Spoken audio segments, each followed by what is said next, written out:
নমস্কাৰ আমাৰ আজি এটা নতুন ভিডিঅ'লৈ আপোনালোকক স্বাগতম জনাইছোঁ। আমাৰ মাজত আছে প্ৰকৃতি প্ৰেমী শ্ৰীমতী চেনী গগৈ। তেখেতে গছপুলি ভাল পায়, গছপুলি ৰুৱে, আনকো ৰুবলৈ প্ৰেৰণা দিয়ে আৰু তাৰ লগতে তেওঁ নেটকোৰ মেডিকেলত কৰ্মৰত। তেওঁ মানে সমাজ সেৱাৰ লগতে বিভিন্ন প্ৰকৃতিৰ লগত কামত জড়িত হৈ আছে। তেওঁ আমি সুধিম, আপুনি এইবোৰ কৰিবলৈ ক'ৰ পৰা অনুপ্ৰেৰণা পালে? মোৰ প্ৰথম কথা, মোক অনুপ্ৰেৰণা মোৰ নিজৰ পিতাৰ পৰা পালোঁ নহয়। সৰুতে মানে পিতাই বাৰীলৈ যায়, চব্জি কৰিবৰ কাৰণে যায়। সেই পিতাৰ লগতে ময়ো সোনকালে উঠি কিতাপ পঢ়োঁ, কি কৰোঁ, পিতাই চাহ বনায়, এনেকৈ বাৰীলৈ যাওঁ পিতাৰ লগতে বাৰীলৈ যায়। পিতাই লাই, মূলা, কবি আনিলে মই তেতিয়া তেনেকৈ মই কৰি মুঠতে পিতাই মোৰ অনুপ্ৰেৰণা, মোৰ পিতাই। তাৰমানে আপুনি একেবাৰে সৰুৰ পৰাই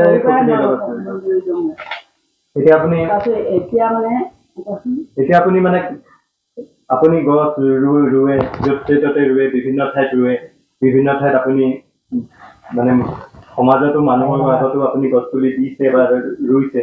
আপুনি মানুহক সমাজৰ পৰা কেনেকুৱা মানে পাইছে, তেনেকুৱা মানে আপুনি প্ৰতিক্ৰিয়া পাইছে?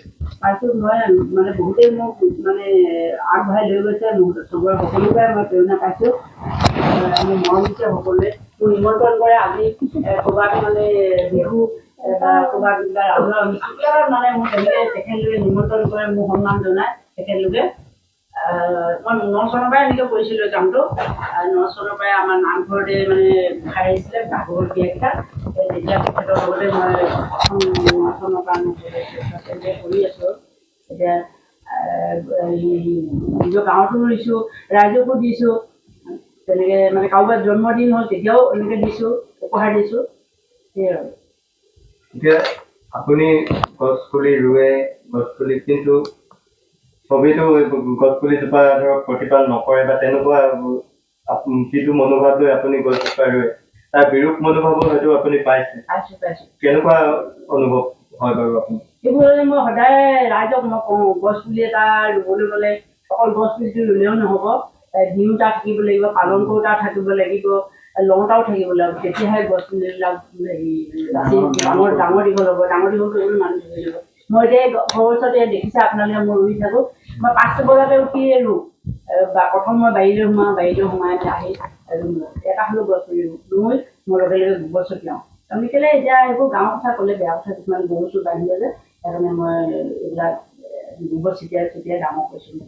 চবতে ৰাইজক কওঁ গছ পুলি নিয়ক। মই এতিয়া দিছোঁ, প্ৰত্যেককে দিছোঁ, কিন্তু দিলেই নহ'ব, ল'লেও নহ'ব, প্ৰতিপালন কৰিব লাগিব। সেইটোৱে মেইন কথা, তেতিয়াহে গছজোপা ডাঙৰ হ'ব। আপুনি বিনামূল্যে দিয়ে? মই বিনামূল্যে দিওঁ। আপোনাৰ নাৰ্চাৰীখনো আছে বুলি? নাৰ্চাৰী আছে আৰু সৰুকৈ এখন নিজে বহিছোঁ নাৰ্চাৰী। এই ৰাস্তা পদূলিয়ে গছ পুলিব পাওঁ।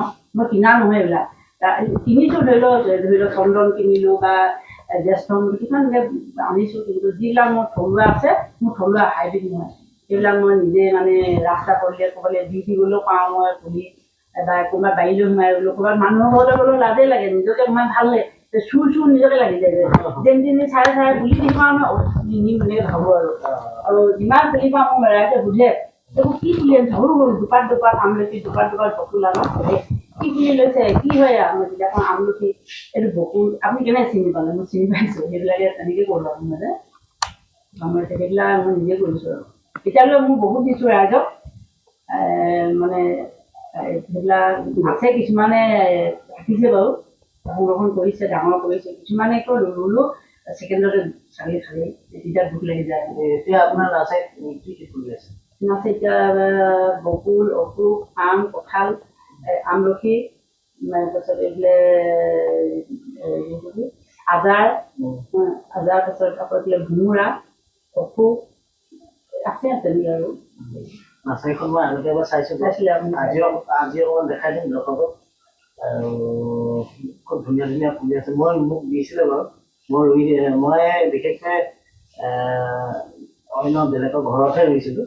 সেই পুলিকেইটা বাচি আছে নে এই ঘৰত দেখিছোঁ, এতিয়া আছে বাৰু। আপোনাৰ জন্মদিনৰ কাৰণে জন্মদিনৰ কাৰণে বুলি ধৰক মই আমাৰ ইউটিউবৰ 1K চেলিব্ৰেট কৰিছিলোঁ তেতিয়া তাৰ আগতে লৈ গৈছিলোঁ তাৰপিছত আৰু এইটো কৰি মানে কি হ'ল এনেই মই মানে অলপ গভৰ্ণমেণ্ট পেনাৰ পাইছোঁ সেইটো কাৰণে পাইছোঁ তাই মোৰ যুৱ পৰিষদে মোক তাইৰ মানে অক্লান্ত সৈনিক হিচাপে সন্মান জনালে আৰু 20 চনত যিটো হেৰি কৰিছিলে যে এইটো হেৰি হয় এই জীৱন জোৰা সাধনা সেইখন তোমাৰ নিচিনা আছে যে জীৱন জোৰা সাধনা আৰু নেপফুট দিছিলে মোক প্ৰকৃতি প্ৰেমী বুলি এইখন নহয় জানো এইখন তহিতৰ বাদ কেন্দ্ৰীয় মেডামে ফিট দিছিলে ন এইবোৰ দেখিছে গোটেই ৱালত ডাঙৰ ডাঙৰ চাৰ্টিফিকেট এইফালে যাদৱ পায়েঙৰ লগতো ফটো দেখিছে অকল চাৰ্টিফিকেটে ভৰা গোটেই ৰুমটো তেখেতক হেৰিয়ত লগাইছিলোঁ পুলিচ নম্বৰ ঠিকে আছিলে বাৰু তেতিয়া গৈছিলোঁ এইখন বা বৰ এটা থাকে এইখন হেৰিয়ৰ নেটটোৰ পৰা প্ৰকৃতি দিছিলোঁ এখন জবিন বৰুৱা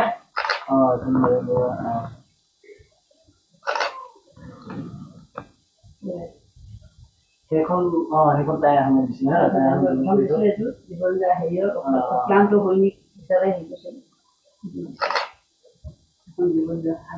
এনেকৈ এতিয়া গছপুলি আপুনি দিব বিচাৰিলে আপোনালোক কেনেকে হেৰি কৰি দিলে কোনোবা যদি কাৰোবাক প্ৰয়োজন হয় তেনেকে যে আগতে এবাৰ মই আমাৰ ল'ৰাটোৱে ফেচবুকত দিছিলে যে আপোনালোকক যদি ধৰি লওক জন্মদিনত বা নামঘৰ ৰাধাষ্টমী দিবলগীয়া হ'লে আমাৰ পৰা পুলি নিব পাৰিব বুলি তেনেকে দিছিলে কিন্তু সেইটো নেপাবও পাৰে ন ৰাইজে তাৰমানে মই কৈছোঁ আপোনালোকে আহক কিবা নিজে আহক মই আপোনালোকৰ পুলি আগবঢ়াবৰ কাৰণে মই আছোঁ আৰু মই নিজাকৈ কেতিয়াও নকওঁ ল'ৰা জন্মদিনত হওক বা নামঘৰতে ৰুওঁ বা ৰাজস্থানত ৰুওঁ তেনেকৈ কৰি আহক মোৰ বাঢ়নি গাঁও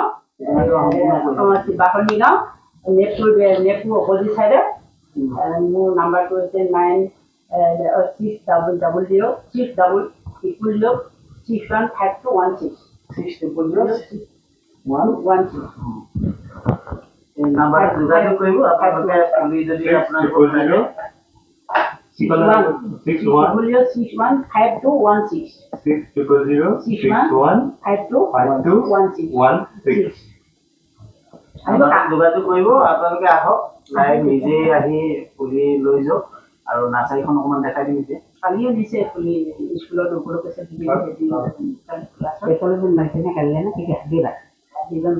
ইয়াতে আৰু এটা কথা সুধো এতিয়া নতুন প্ৰজন্মৰ ধৰক আপোনালোক মানে আপুনি কি ক'ব নতুন প্ৰজন্মক তেওঁলোকক কেনেকে মানে তেওঁলোকক আগবঢ়াই নিব পাৰি এই প্ৰকৃতিৰ তেওঁলোকক মই সদায় কওঁ যে তোমালোকে আহা এতিয়া আজি জন্মদিন হৈছে মই প্ৰত্যেকটো ঠাইলৈ গ'লে মই সেইটো কথা কওঁ জন্মদিনত কি হয় গোটেই পাৰ্টি খায় কিন্তু সেইটো কৰিব নালাগে জন্মদিনত টকা পইচা খৰচ কৰিব নালাগে মুঠতে এইটো এটা মেছেজ দিওঁ মই জন্মদিনত এটা পুলি ৰোৱা প্ৰত্যেক বছৰ জন্মদিনত এটা পুলি ৰোৱা মোৰ নাতিনীবিলাক আমাৰ জন্মদিনত মোৰ নাতি কেইবাটাও আছে মই আজিও আমলখি ডাঙৰ নাতিনী আমলখি খাইছোঁ এইফালে হেৰি খাইছোঁ সেইবিলাক এইবোৰ এটা ধেৰ বন লাগে এটাই ৰোকচোন এটাই ৰোগ ডাঙৰ কৰক আকৌ ইবছৰ এটা ৰোগ সেইটো ডাঙৰ কৰিব নহ'ব সেইটো প্ৰতিপালন কৰিব লাগিব সেইটো কথা তেনেকৈ মানে সেইটো সদায় কওঁ মই আৰু পুলি নাথাকিলে মই কওঁ যে তোমালোকে মোৰ ওচৰলৈ যাবা বাঢ়নি গাছ চেনি গৈ তোমালোকে এতিয়া গোহাঁইখনতো লিখা থাকে সেইটো মতে তোমালোকে যাবা মা দেউতাক ক'বা চবতো চবক চিনি পায় বৰষা ধৰি লওক ৰূপাকৰ্মী হওক বা চাৰিআলি চবেই চিনি পায় তেনেকৈ মানে গৈ পেলাই তোমালোকে আনিবা মই পুলি তোমালোকৰ মই কিনিব নালাগে মই তোমালোকে কিন্তু কাম কৰিবা সেইটো কথা মই কওঁ